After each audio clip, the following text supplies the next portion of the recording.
are no longer numb, and we're good to go again. And you'll tell them when you want the film, or is it going on first? We're just going to... Okay, so I think, was this giving you the opportunity for one of your fantasies, Carol, was it? Sorry? Who are you? Yes. And who are you? I anyway. Yeah, who are you anyway today, okay? I'm not sure today. Okay, so what I'd like to do is to welcome Kirstie and Carol, and they're going to just have a discussion. So it's just a change in the tempo again, a bit like Vivian's workshop earlier today, and then the kind of presentations. And we're going to talk about some of those gender stereotypes that seem to persist around sport in particular, but in other areas, and how they're kind of impacting on colleges in particular. So over to Kirstie and Carol. Hello. Well, I think I'll sort of swap between the audience and Kirstie. I'm Carol Harvey-Barnes, and I'm a freelance teacher, consultant, examiner, business owner, and basically my working life is very much a portfolio career and very fluid. I am also an ex-FE teacher. So that sounds like some kind of illness, but it isn't actually. Yeah, I have a very varied life and run a performing arts school, which is now in its 25th year. So that's me. I'm Kirstie Hickson. I currently work for AoC Sport. I've worked in the sport and leisure industry for 10 years now, studied sport at university. And during my working and studying life in sport, I've quite often been outnumbered. Very much so. On my university course, it started with 3 females at the beginning, ended with 2, surrounded by males, and generally in the sector, I'm outnumbered very much so by males. So I'm just here to talk today a little bit about a piece of work that AoC Sport have done, the organisation that I now work for. We found some figures that women in sport have found from their research about the lack of women on boards and senior management within the sports sector, and also just the general workforce in sports. So there's only 17% of coaches are women, 49% of publicly funded national governing body boards have less than 25% female representation on them. There's only 7% of media coverage is on female sport, and from our own surveys and studies we found that within colleges, only 25% of women are studying sport. I think we'll talk a bit more about it and how it stems from women not participating so much in sport, but the project that we've done, the video that we're going to show, was about opening up those doors to girls in schools and looking to study in college to make them aware of the opportunities that there are within sport for females. So the video got different females. Myself, I'm actually in the video for a very short period. Females in different roles within sport. There's solicitors in there that work within the sports sector. There's CEOs and people that have a variety of roles talking about their experience and how they got there, just to show both students and parents and teachers that there are options out there for them if they want to study sport and go on to work in the sports sector. So should we go to the video now? Definitely. I am responsible for providing support and guidance to national governing bodies and other national partners.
So that's the video that AoC Sport have created. Hopefully you'll agree that it's I think it's quite eye-opening. I think part of the problem with the gender stereotypes and any stereotypes within sport is the lack of knowledge and understanding of the sector. Unless you're in it, you don't necessarily understand the breadth that there is and the opportunities within it. So that's kind of why we've made the video, and hopefully we agree that it reflects that. So what would you like to see, how would you like to see a wider change happen? I think, as I mentioned earlier, media plays a big role in that there's only 7% of the media is focusing on positive female role models in sport. I think the Olympics in 2012 was a real eye-opener and has changed the landscape. There's still a long way to go, but has definitely opened our eyes to a lot more female role models within the sports sector. And I think we need to do a similar thing as we've tried to do this video of not just professional sports stars, but other careers in sport, making people, young women, aware of the opportunities that there are for them and showcasing them and educating schools, so teachers and parents. I think often we hear of stories in colleges where students want to study sport, but their parents don't necessarily think it's going to take them anywhere. They think, oh, it's great that they participate in sport outside of school or college, but don't necessarily see the value in studying it. And as you can see there's a wide range of opportunities within the sector. And hopefully educating people a bit more will help them to understand that whether you study sport and go into sport or study sport and just transfer those skills into another sector, that it is a valuable subject to be studying within college. So I think you've just answered my question about how do you target those least likely to see sport as a valuable career? How do you do that besides going into schools then? Is that the best route forward? I think definitely there's a lot in the media at the moment about careers and education guidance and advice for people in schools, and advising them about the world of college, going towards sort of apprenticeships and more technical routes is opening up that conversation a lot more. So that's a real opportunity for us to go into schools and colleges to have those conversations with teachers and prospective students that will go on to study in the future. I think that is the best way. And why do you think that sports, and I'm using the terminology backstage careers, aren't seen as positive career routes? I think, again, as I said earlier, it's mainly about the unknown. I don't think, as you saw in that video, at school, I had a very positive female role model, which was my PE teacher, and I was like, right, I'm going to be a PE teacher, so that's what I thought I'd do. So I went on to study A-level sport, found out my career options, but as I studied sport, found out there's actually a wider sector, and it's very broad. There's lots of opportunities about getting people active for their physical and mental health and well-being, which is a really rewarding job to be in, but it's just not very well known. I wouldn't have known about those unless I had studied A-level PE, and not many students do go on to study that. So, well, some do obviously, but if you don't, then you aren't going to be aware of those opportunities. Is there a lack of achievement? Is there some other barrier then if they don't go on to study that?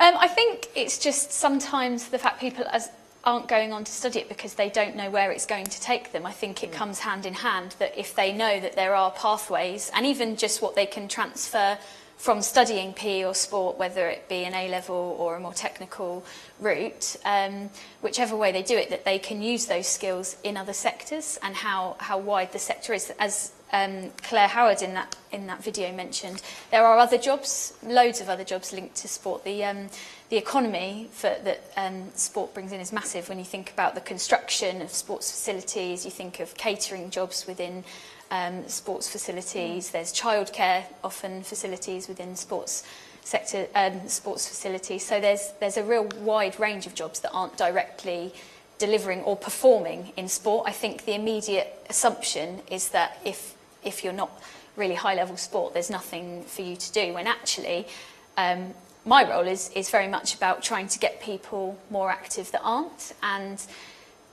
it probably helps if you're not a naturally sporty person, because you have more of an understanding of people that aren't sporty themselves and don't participate in physical activity, so you might be more likely to get them involved. And we saw obviously other jobs in there.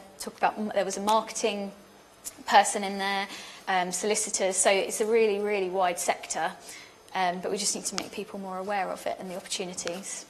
So is that about joined up strategies within colleges then, in terms of, okay, you mentioned catering in sport.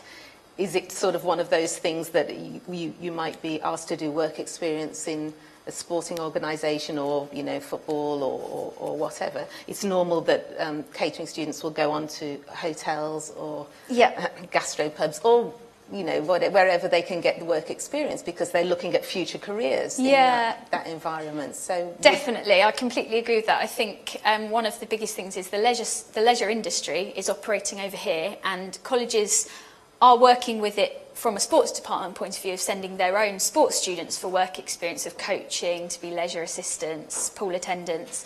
But there isn't that join up of the other thinking further outside the box. Lots of sports organisations need marketing people, need media studies students, need catering facilities and people. And there's not that joined up approach at the moment about it. It needs to be that much more joined up approach within the colleges, working within their local community, with their local sports facilities and organisations. I think at this point we'd like to open out the discussion to the audience and really looking at where you might be seeing gendered glass ceilings at this point. That's what we're talking about, and in your own areas, and that you might want to share with us. I'm just looking at the National Careers Service job profiles pages. Okay. Right. See what happens when you look up sport. And yeah, I can be a cycling coach or a football referee or a football coach or a footballer or a jockey or a sports physiotherapist, but it doesn't mention any of the wider jobs. Now, is there a case for Sports England, etc., to say, come on, let's have something else on here to say, you know, National Careers Service, we're pointing our kids to it, we're pointing the kids in FE colleges. Let's explain it's more than just those very specific Yeah, things. definitely. So that kind of sums up what I was saying, wasn't it? That the guidance out there isn't great. Sport England are at the moment, next week actually, we'll be launching a new strategy for over the next 5 years, and part of that is a workforce plan, because I think they've noticed that there's a lot of disjointed and inequalities within the sector of their staff. So hopefully as part of that we should see more action towards bringing that together and making that advice more accessible.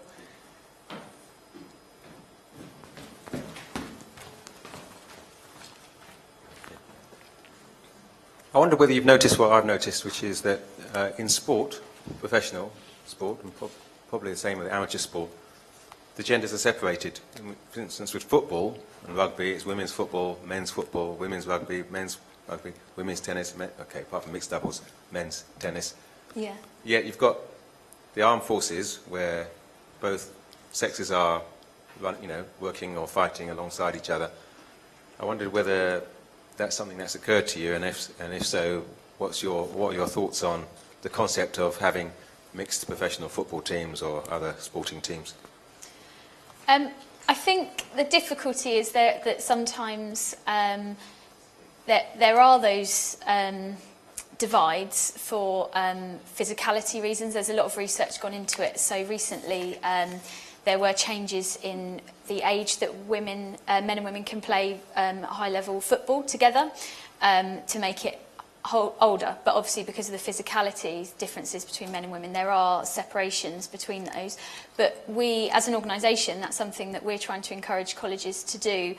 We've recently hosted cricket competitions, which were mixed competitions. And that's kind of the first thing to really be done within the sector in that sense. And sometimes there's women don't want to exercise with men, but are we creating that stereotype from what you're saying? You know, we're saying Fighting in the army as a soldier is one of the most physical things you could be doing, and yet that's seen to be okay for men and women to do alongside each other. Yeah, definitely. But unfortunately, I don't have much say on how the sports are governed. But I think you're right. It shouldn't be about promoting it as men and women's differently. They do play separately for reasons that I can't comment on, because I haven't done the research into why they play separately. But at a lower level, there's absolutely no reason why people can't play together.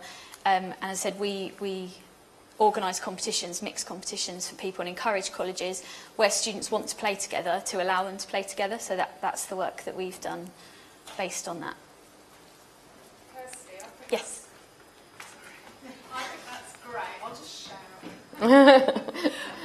I think that's great because my daughter, she's grown up now, but my daughter gave up football very early on because although she absolutely loved it and could outstrip most of the lads that she played with in sprinting up and down the field, she was told, you've got to such and such an age, you can't play with the boys anymore. In football, you're not allowed to, health and safety or whatever it is. Which was absolutely ridiculous because that was it. That was the end of her football because none of her girlfriends were really into playing football, didn't want to do it. And so there's that huge gap until you get to university age, I think, until those teams start to appear and there's enough other people that want to play the same sport as you. And I just thought that was really sad because I saw absolutely no need for them to stop at all. Yeah, definitely. And football's one of the main ones within colleges. We have an arm, a football arm to our organisation, and they've got programmes for colleges to be able to, unfortunately they don't compete at the elite level in mixed teams, but there are programmes to keep women in football so they can participate with males in colleges. Football's definitely a good one for doing that within colleges. And I said cricket as well is another one. I think the danger is, like you're saying, I don't know, what age was it your daughter had to then drop out?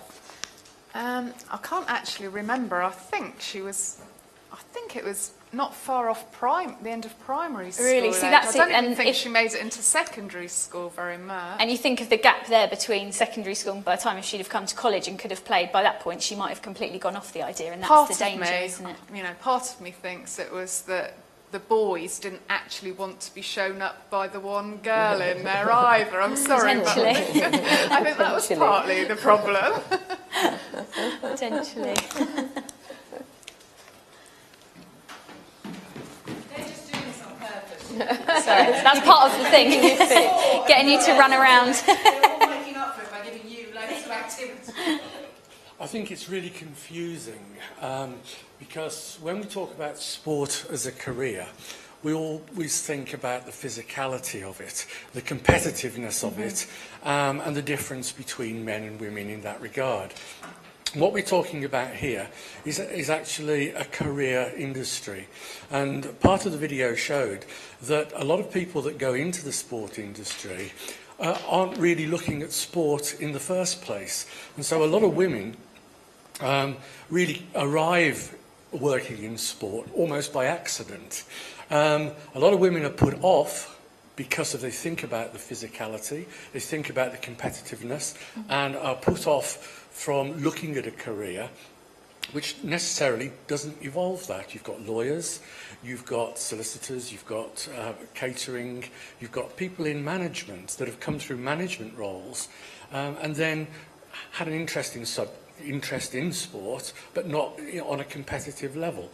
And I think what we really need to do is to start looking at the breadth of careers and including sport as an industry, not as a competitive venture in terms of a female contribution throughout all types of job in the sport industry. Definitely, I couldn't agree more with that. I think you've kind of hit the nail on the head there of why women aren't studying sport so much is because of it's considered the nature of it is competitive, and if they don't like that, they're not going to study it. But that's not what they would be studying, and that's not what they potentially would go into. So yeah, I think you're absolutely right. We need to completely change the way that we do that. My part is, I'm not involved in sport at all, other than teaching. I used to teach dance. My background, and still is, in performing arts and theatre. And so, because we're talking about that range of barriers, if you like, I think we have to bring into the argument the BAFTAs, the Oscar, lack of nominations for a wide range of ethnicities and females. A recent report by Directors UK says that only 11% or 11.9% of British female film directors are working at this time, yet over 50% of women enter film school and directors school to take this up as a profession. So it's, you know, I'd really like your thoughts on that and how females can continue to sort of bash against the glass ceiling. That would be my first question. What is making that happen? And also, these 11.9% of female directors are not going on to make second or subsequent films. So that's not my particular strength. I work in performing arts, and it always seems quite a diverse sort of area. I was lucky enough in 2013-14 to bid for funding from NIACE and the SFA for a black theatre company based at a college, at Stratford-upon-Avon College, which is predominantly white demographic of learners. So it was a big ask, and it was a big undertaking, and this project was incredibly successful for the college and changed a lot of things about equality and diversity and about their policies. But mainly for the learners, no, there was no black community there. There was nothing for me to draw on. But for some reason, young people wanted to be involved, and from a range of backgrounds, female, black, LGBT, all sorts of ethnic diversities. And it was a really amazing project. Unfortunately, that hasn't continued since I've left the sector. But what's clear is that we have to still keep fighting against barriers to achievement. So your thoughts on why it might be still very difficult for females to continue to work in the arts industry? I think when you talk about the BAFTAs, we need to look at who's making the decisions. And very often it's the panels or the committees that are put together to make the judgments, which result in all-male nominees. And we really need to address it at that level, or change the way in which nominations are made. Maybe a public vote or a public shortlist, which would allow much more diversity, much more equality to be then chosen by a panel, so that there's a greater involvement. Mm-hmm. And if you look across industries where we are making awards that are very male-centric, then we really need to look at how that process allows a greater diversity in the shortlist. And I think that's really obvious in terms of, for the Oscars. I think the BAFTAs were better. Did anyone see the BAFTAs? They were better. There were more nominations and more winners from a range of backgrounds, and Sir Lenny Henry received a special award for his work with the diversity campaign. And yeah, you're right, it is about where the decisions are being made. That's what it feels like to me. For me, I see myself at the grassroots level. I train young people from a very early age right up to going into HE and employment. And I think that we kind of can be the forgotten ones, really, in that process, you know, from whether it's pre-secondary to secondary level to FE to HE. We play a huge part in guidance and careers and supporting young people. And, you know, we have the ear, if you like, we have the understanding, and we have to sort of recognise that. And it would be nice to have that recognition on a wider level, because it often isn't recognised. And I know I have taught here at the City Lit for a short time. I've taught in other HE institutions, FE institutions, and I've worked in community arts. And there are a whole group of people out there who still need to be nurtured, who need to understand what is available to them, whether it's in the arts, whether it's in sport, whether it's in any other industry, and we have a huge part to play in that. And I've started on my little soapbox with that one. Sorry.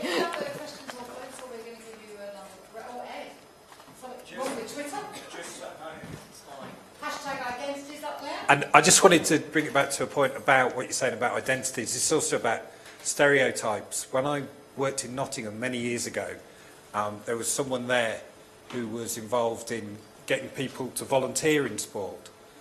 And she was a woman, and she said that people used to frown every time she'd walk in to talk about sport. They thought that she was perhaps bringing cups of tea or biscuits or about to introduce someone else. Until she opened her mouth and she had an Australian accent.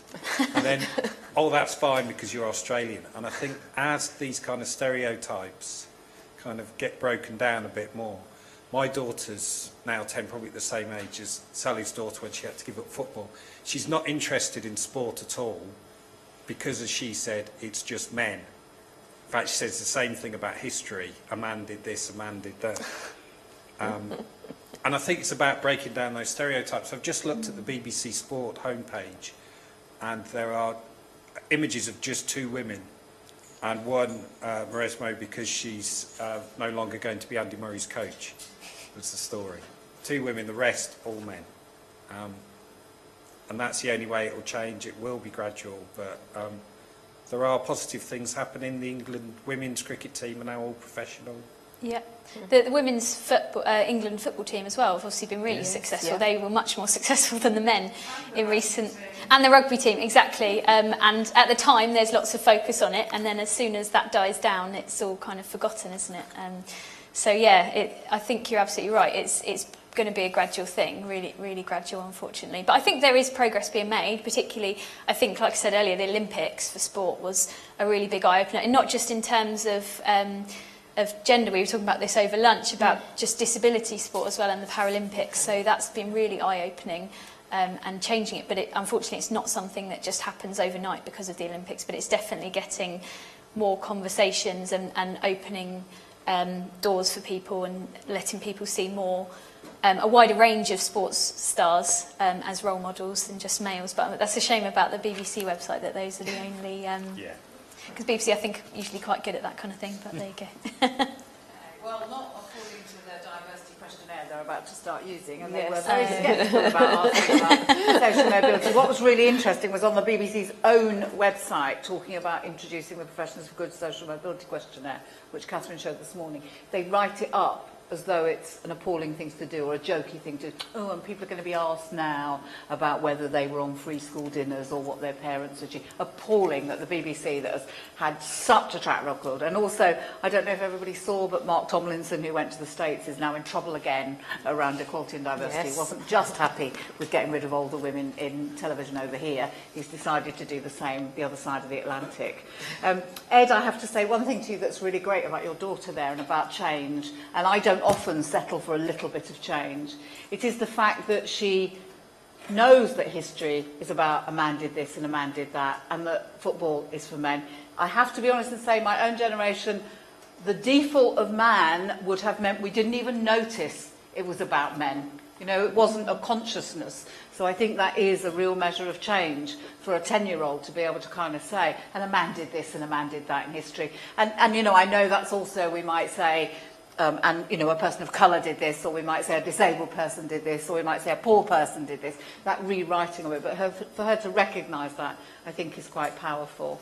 But just add to that, one thing that might be the biggest bit of encouragement was to come from Leicester, so some sporting things just happened in Leicester. It's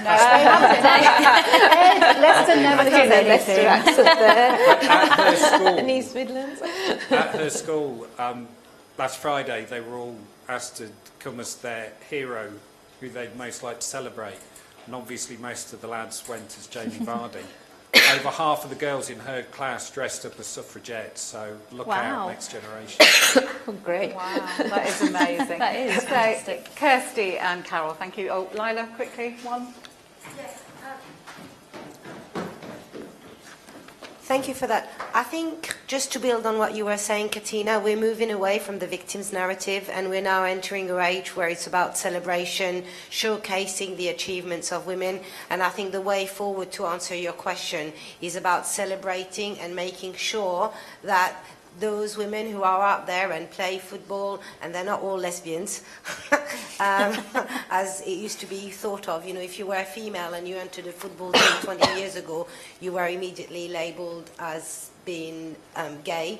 But it's about celebrating and ensuring that every single woman out there who's doing something is being showcased, is being celebrated and praised.